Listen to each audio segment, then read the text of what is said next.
بسم الله الرحمن الرحيم.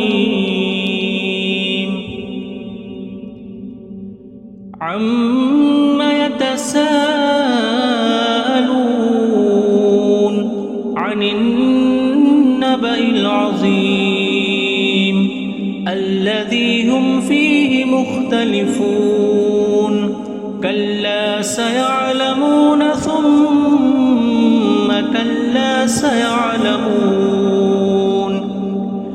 ألم نجعل الأرض مهادا والجبال أوتادا وخلقناكم أزواجا وجعلنا نومكم سباتا وجعلنا الليل لباسا وجعلنا النهار معاشا وبنينا فوقكم سبعا شدادا وجعلنا سراجا وهاجا وأنزلنا من المعصرات ماء ثجاجا لنخرج به حبا ونباتا وجنات ألفافا.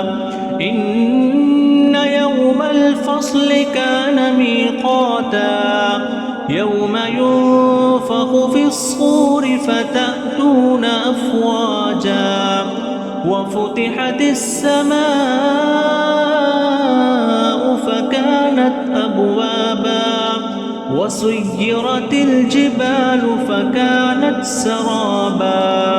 إن جهنم كانت مرصادا للطاغين مآبا لابثين فيها أحقابا لا يذوقون فيها بردا ولا شرابا إلا حميما وغساقا جزاء وفاقا.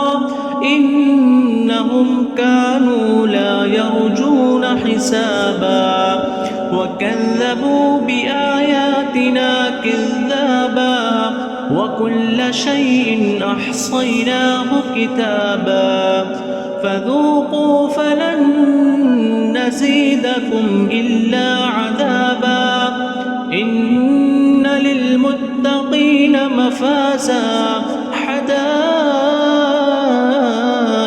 وأعنابا وكواعب أترابا وكأسا دهاقا لا يسمعون فيها لغوا ولا كذابا جزاء من ربك عطاء حسابا. رب السماوات والأرض وما بينهما الرحمن لا يملكون منه خطابا. يوم يقوم الروح والملائكة صفا لا يتكلمون إلا من أذن له الرحمن وقال صوابا. ذلك اليوم الحق فمن شاء اتخذ إلى ربه مآبا. إنا أنذرناكم عذابا قريبا يوم ينظر المرء ما قدمت يداه ويقول الكافر يا ليتني كنت ترابا.